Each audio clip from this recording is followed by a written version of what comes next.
Eu sou o professor Danilo Delarco, advogado, professor do curso de Direito da Unifil e coordenador da especialização em Direito do Trabalho da Unifil. E hoje eu vou apresentar mais um programa da série Reforma Trabalhista, um programa Direito Unifil aqui na UniTV. No programa passado, nós discutimos alguns pontos da reforma trabalhista.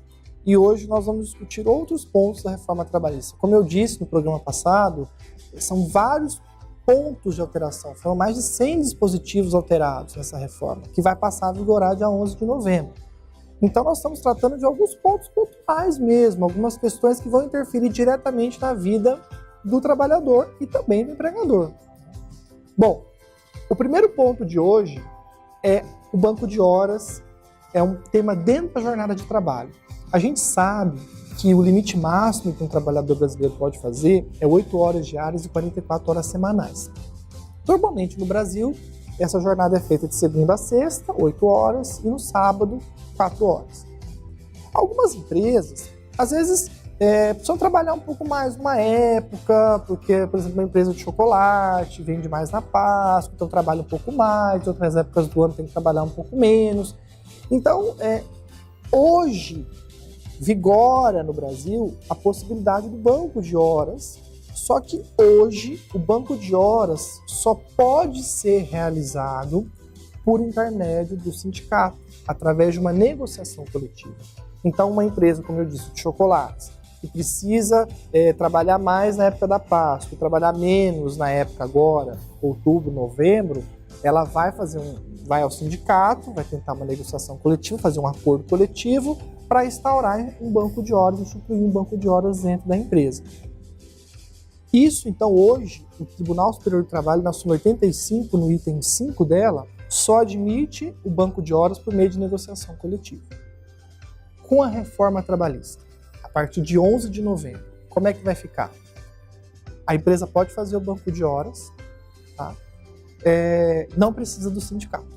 Então, se você é trabalhador, começar a trabalhar numa empresa e não se assuste se você já entrar e a empresa falar, olha, nós já temos instituído um banco de horas, né? Porque com a reforma trabalhista, a empresa vai poder fazer o banco de horas sem a anuência do sindicato, desde que ela devolva as horas para o trabalhador em até 6 meses. Se a empresa quiser fazer um banco de horas devolvendo as horas em mais de 6 meses, ela vai ter que procurar o sindicato. Mas se ela devolver em menos de 6 meses, se ela se programar para o trabalhador, naquele período que trabalhou mais, em menos de 6 meses ela conseguir devolver essas horas, ela não vai precisar da anuência do sindicato. Outra coisa, hoje, para fazer uma compensação também de jornada, por exemplo, não é banco de horas, mas a empresa, para ela, no sábado não está legal trabalhar essas 4 horas, né? 4 horas não está rendendo no sábado. Então vamos jogar essas 4 horas do sábado para durante a semana. Hoje, o que está em vigor? Tem que fazer um acordo com o sindicato para a compensação semanal dessa jornada. Com a reforma trabalhista, a empresa não vai precisar fazer esse acordo de compensação com o sindicato se ela fizer essa compensação dentro do mês, né? Se a compensação ocorrer dentro do mês, não pode ficar devendo de um mês para outro, aí vai ter que fazer com o sindicato. Mas se dentro do mês você consegue fazer com que o empregado trabalhe mais um dia, você devolva no outro, ou numa semana você consiga devolver, dentro do mês você não vai precisar fazer mais uma negociação com o sindicato. Então isso muitos discutem esse problema, por quê? Porque vai gerar uma diminuição no pagamento de horas extras. Uma vez que a empresa institui o banco de horas, o sistema de compensação, ela não vai ter mais necessidade de ficar pagando horas extras, salvo algumas exceções, mas a maioria não vai precisar pagar mais hora extra. E para o trabalhador não é legal, porque o trabalhador gosta sim de trabalhar mais desde que ele receba as horas extras. E, por exemplo, se você trabalhar num domingo, né, ou vamos dizer num feriado, fica melhor ainda, você trabalha num feriado, você tem direito a ganhar em dobro as suas horas. Se você trabalha no sistema de compensação, no sistema de banco de horas, se você trabalhar num feriado, ele vai te devolver 1 hora para cada dia. Você não vai receber em dobro essas horas, ele não vai te devolver em dobro, a empresa não vai te devolver em dobro as horas. A empresa vai devolver ao trabalhador 1 hora por 1 hora. É uma compensação igualitária. Já se fosse pagar hora extra, cada hora que você trabalhou no feriado, você ia recebê-la em dobro. No sistema de compensação, cada hora você recebe 1 hora de volta na compensação. Então, esse sistema de banco de horas, de compensação, ficou muito mais flexível, porque não vai precisar mais da assistência sindical. Afasta um pouco o trabalhador do sindicato. E aí a gente foi às ruas, porque a gente quer ouvir a população. Vamos ver o que as pessoas disseram em relação ao banco de horas. Acredito que o banco de horas é melhor, né? Porque, por exemplo, se eu tenho algo para fazer, como eu vim fazer um estágio hoje, eu tenho a possibilidade de ser liberada para isso, né? O que vai motivar melhor o colaborador, o funcionário no comércio é o hora extra, né? Ele receber pela aquela carga horária que ele exerceu a mais. O banco de horas muitas vezes não é tão interessante para os funcionários. Bom, voltamos. A gente viu que não é um tema pacífico, é um tema para o trabalhador mesmo, ele não gosta muito de fazer um sistema de compensação. É bom, de fato, o banco de horas e a compensação semanal, ela é muito boa para o empregador, porque numa época ele tem maior produtividade e depois ele devolve essas horas sem ter que pagar, né? Fica um sistema de fato compensatório e vale muito para o empregador.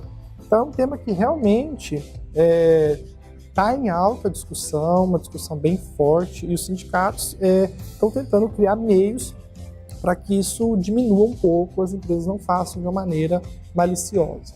Bom, nós temos outros temas que a gente vai abordar hoje. Esse foi o primeiro.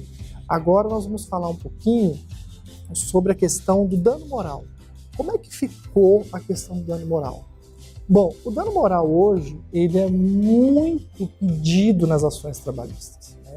A gente sabe que o trabalhador, quando ele se sente violado na sua intimidade, na sua privacidade, por exemplo, a empresa entrou no e-mail particular dele, tinha acesso aos e-mails particulares, diferente do e-mail corporativo. No e-mail corporativo a empresa pode ter acesso, mas a empresa teve acesso ao e-mail particular e viu coisas que o trabalhador não gostaria de expor, apelidos que às vezes os colegas colocam, enfim.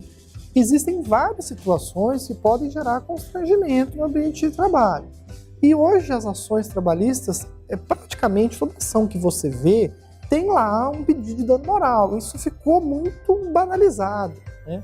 E o que o legislador brasileiro fez agora com a reforma trabalhista? Ele continuou, ele legislou, falou, olha, tem sim dano moral, né? Inclusive, algo que ficou bem interessante para o trabalhador é que ficou legislado dano moral existencial. Se você trabalhador, trabalha excessivamente, sábado, domingo, não tem folga praticamente, não tem férias, não tem vida social em razão do seu trabalho, não consegue ter muito convívio com a família, isso te gera uma indenização moral, né, que é chamado de dano existencial, porque é um dano à sua existência. O empregador suprime do trabalhador o convívio com a sociedade. Então, esse dano existencial agora está legislado, o trabalhador agora pode pleitear com base na legislação. E ficou legislado também a possibilidade da pessoa jurídica, da empresa, pedir dano moral. Então, se o trabalhador vai lá, pede faz alguma coisa com a empresa, joga no Facebook, por exemplo, né? Algo que denigre a imagem da empresa, a empresa vai poder pedir em relação ao trabalhador uma indenização por dano moral.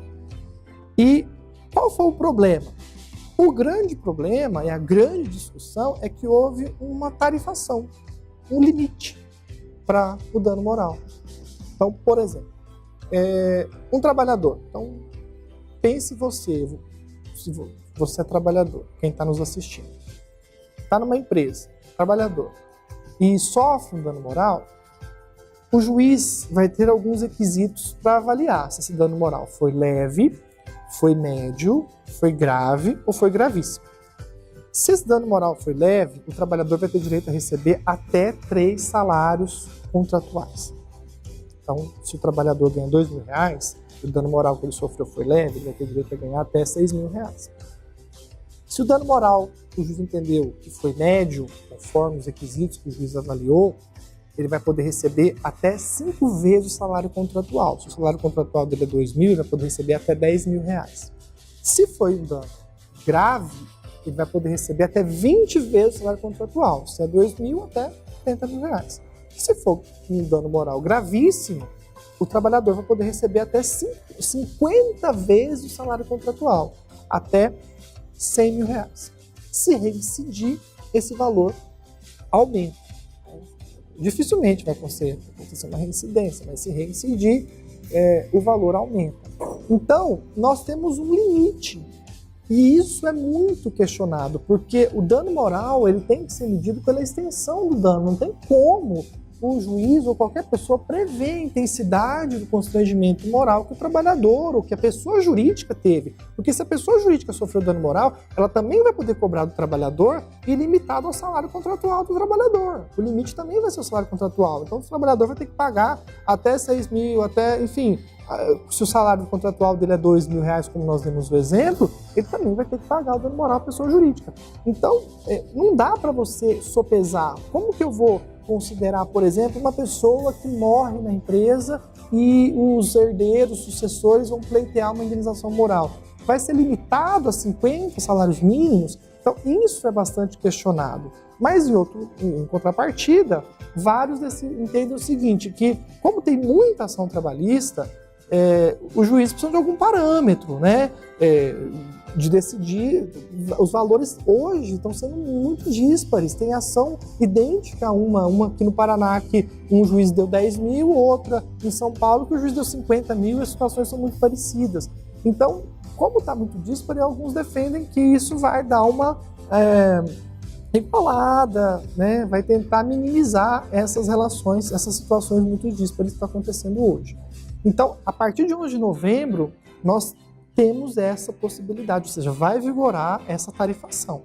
E a gente foi às ruas, né? A gente quer saber o que as pessoas pensam dessa tarifação, ou seja, se as pessoas acham que é bacana, que não é, como é que ficou essa questão do dano moral. Vamos ver as nossas enquetes. Eu acho injusto, eu acho que cada caso é um caso a ser estudado, não adianta a pessoa entrar com ação sem coerência que não vai ter respaldo, mas de repente danos morais para uma pessoa é uma coisa e para outra vai ser completamente diferente, né? Vai ser mais agressiva a ação da pessoa. Existem discussões em relação ao dano moral, a sociedade já está entendendo que muitas vezes essa limitação não vai poder ser interessante, não pode ser interessante, mas a gente vai aguardar e vamos ter que esperar. Muitas coisas que a gente está discutindo hoje, vamos ter que esperar um pouco para ver o que vai acontecer, o que o judiciário vai nos dizer, né? Se vai vigorar desse jeito mesmo, se isso eventualmente vai ser declarado inconstitucional. Então a gente vai ter que esperar. O que a gente está aqui no programa é ilustrando, mostrando o que temos com a reforma trabalhista que pode passar a vigorar a partir do dia 11 de novembro. O último tema é em relação às despesas do processo, né? Hoje, se um trabalhador ingressa com uma ação na Justiça do Trabalho, ele não tem que pagar nada. Se ele perder tudo, ele não paga. Normalmente ele é beneficiário de justiça gratuita, não tem que pagar honorários, né, para o advogado da outra parte, né? Ou seja, ele fica como está, né? Com a reforma trabalhista, a partir de 11 de novembro, surgiu outra grande polêmica. Só vai ser beneficiário de justiça gratuita se o trabalhador comprovar que ele realmente não tem condições de arcar com as despesas daquele processo. Isso foi objeto, inclusive, de ação direta de inconstitucionalidade. O Procurador-Geral da República está falando numa ação direta de inconstitucionalidade que isso vai ferir o acesso à justiça, que o trabalhador não pode, né, ter que provar que ele não teria condições de arcar com as custas do processo. Então isso teria que ser declarado inconstitucional, porque isso violaria o acesso à justiça. A gente vai ter que esperar para ver qual vai ser a decisão do Supremo em relação a isso, mas, a princípio, o trabalhador teria que comprovar sob pena de ter que pagar as custas no final. E essas custas não é só em relação ao processo em si, mas, por exemplo, a perícia, né? Hoje, se o trabalhador ingressa com uma ação no seu trabalho e, eventualmente, ele pede uma insalubridade, uma periculosidade ou uma perícia médica, e ele perde essa perícia, como ele é beneficiário, ele acaba arcando com os honorários periciais é a União, é o Estado. Com a reforma trabalhista a partir de 11 de novembro, quem vai ter que pagar a perícia é quem perdeu. Se o trabalhador perdeu a perícia, ainda que ele for beneficiário, ainda que ele não tenha que pagar as custas, ele vai ter que pagar os honorários periciais, ele vai ter que pagar o perito que o juiz nomeou. Então, isso dá um pouco de susto. Quem sabe que o direito é devido, que de fato ele tinha que receber e não recebia, não vai ter muito medo. Mas aquele que entrou para ver o que vai dar, não vai fazer mais isso. Então, de um lado é bom, porque vai impedir abusos, né? De outro lado é ruim, porque o trabalhador muitas vezes fica numa situação complicada, às vezes ele tem uma certa dúvida, ele acha que pode dar a salubridade, a periculosidade e a eventual perícia não constata. Então ele vai ter que arcar com isso. A partir da reforma ele vai ter que arcar com essas despesas, né? E os honorários advocatícios, né? Hoje o trabalhador ele combina com o advogado lá 20%, 30% do que ele ganhar é do advogado. Além disso, o advogado ainda vai continuar cobrando possivelmente os 20%, 30% do que o empregado ganhar. Só que, por exemplo, se o empregado ingressa hoje com uma ação de 10 pedidos e ele perde os 10, ele não paga nada para outra parte, para o advogado da outra parte, né? Não paga nada. Com a reforma trabalhista, se o empregado, o trabalhador entrar com uma ação com 10 pedidos e ele perder 5, ele vai ter que pagar honorários sobre esses 5 que ele perdeu, honorários para o outro advogado. Vai ter que pagar os 20%, 30% dos 5 que ele ganhou para o advogado dele, vai ter que pagar um percentual do que ele ganhou para o advogado dele, e vai ter que pagar um percentual dos pedidos que ele perdeu para o advogado da outra parte, que a gente chama de honorários sucumbenciais. Então, isso gera um certo receio também do trabalhador, porque como é que o trabalhador vai pagar se ele não tem condições? O próprio crédito que ele consegue, nesses 5 pedidos que ele ganhou, porque ele entrou com 10, ganhou 5 e perdeu 5. Nos 5 que ele ganhou, isso é um crédito. Com esse valor, ele vai ter que pagar os honorários sucumbenciais do advogado da outra parte, né? Se sobrar, ele fica com o restante. Se não sobrar, vai pagar para o advogado da outra parte. Então, se ele tiver uma outra ação, essa ação ele não ganhou nada, vai ter que pagar honorários para o advogado da outra parte. Mas ele não tem, nessa ação não tem nem crédito nessa ação, porque ele perdeu tudo. Se ele tiver uma outra ação trabalhista com outro crédito lá, esse crédito em outra ação vai servir para pagar os honorários do advogado da parte contrária que ganhou alguns dos pedidos ou ganhou todos os pedidos.